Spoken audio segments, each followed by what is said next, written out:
Rolled Daikon and Salmon is a vinegar-marinated salad dish and a nice addition to Osechi, Japanese New Year's cuisine.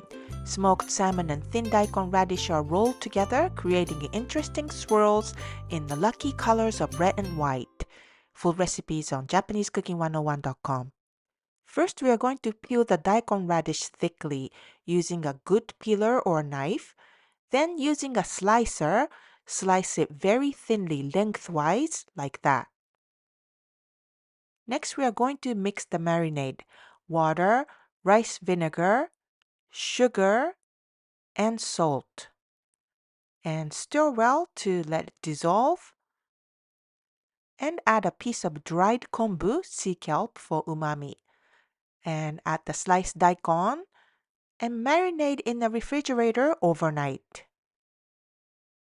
On the next day, take the sliced daikon out of the marinade and dry with a paper towel. And we are going to assemble. On the sheet of daikon, place smoked salmon and roll it up tightly from one end.